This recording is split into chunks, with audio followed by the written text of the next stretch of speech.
Main point is that growth in aviation is going to take place in India in a big way.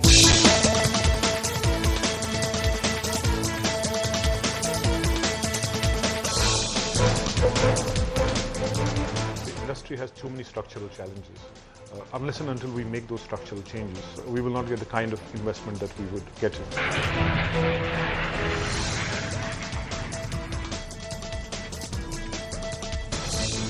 The airlines are going to ask the same questions about the tax regime, the clarity on the Mauritius double taxation, all these things. My gut feeling is the government is now made up its mind. They don't have much time. They're going to do it.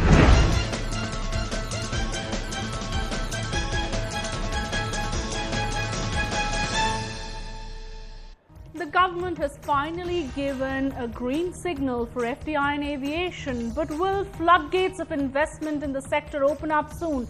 Are foreign airlines actually making a beeline to invest in India, and will it help bring the sector out of turbulence? That's the topic of discussion on We Mean Business today. I'm Shweta Rajpal-Kohli. Let me introduce our guests on the show. We have Mr. Saroj Datta, former ED of Jet Airways, joining us from Mumbai. Also from Mumbai, Mr. Jitendra Bhargav, former ED of Air India. Mr. Ajay Prasad, former Civil Aviation Secretary, will join us shortly. And with me here in the Delhi studio, Mr. Dheeraj Mathur, National Aerospace and Defence Leader and Executive Director of PwC. Also Mr. Rajan Mehra, leading aviation expert and MD of Universal Aviation. Thank you all for being with us on the show. A quick programming note, we also have a special interview with the Chief Economic Advisor of the Finance Ministry, Raghuram Rajan, coming up shortly, even as he warns that it will be a long time before India actually comes out of the slowdown, and growth is likely to be only around 5.5% for the current fiscal. That interview coming up in just a bit. But let me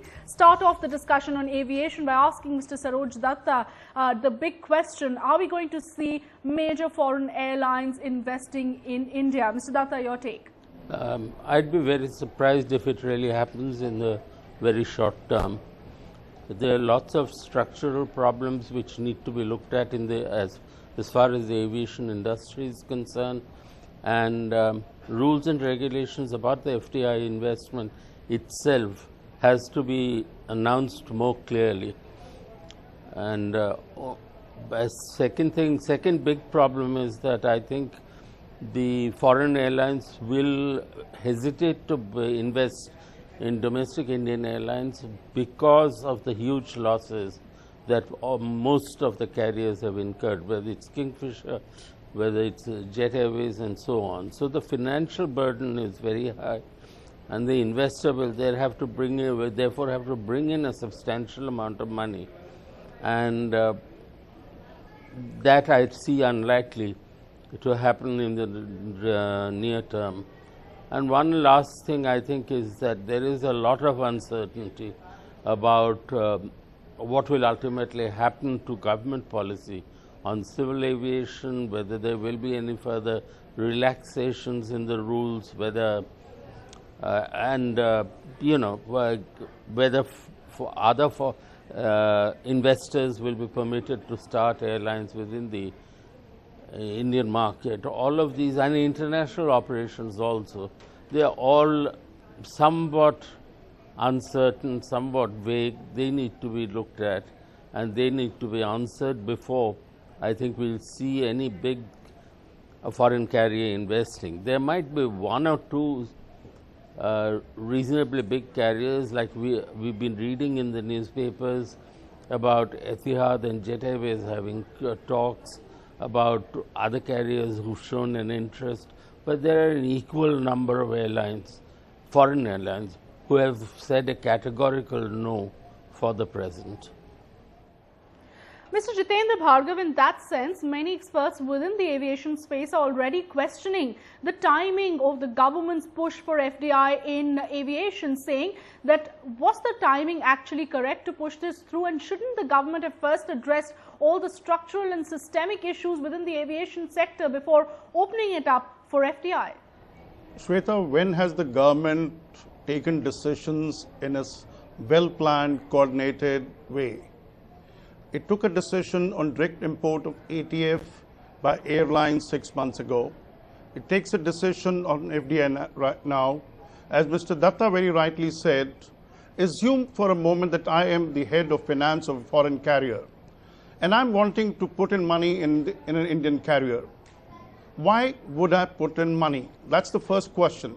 Is my money going to be secure? Will my money fetch me returns? The answer is no. There are structural issues that the government of India needed to first attend before inviting FDI by foreign carriers. It's possibly a knee-jerk reaction because some of the carriers need immediate infusion of funds. But should government be taking decisions in this manner or planning its decisions so that India has a vibrant civil aviation sector? Let's take the example of China. 3 of the top 10 airlines in the world are from China. 50% of the profit of all IATA airlines put together is contributed by Chinese carrier. And India, we perhaps contribute more than 50% of losses of the world airlines.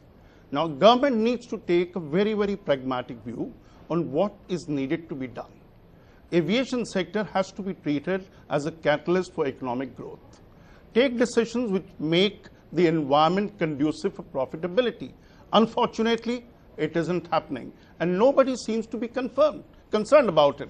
There is an urgent need for government to take stock.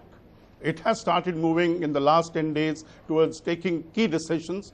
Let's hope civil aviation sector also receives the kind of attention it merits, and government takes decision which can help transform the aviation industry from one which is losing year after year to one where it can stabilize, ensure growth, ensure profitability, and carriers can perhaps stabilize and survive.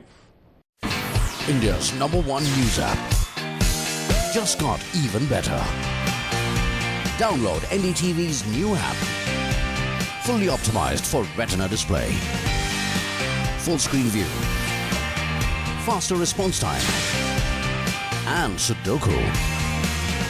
NDTV's new iPad app. Download now.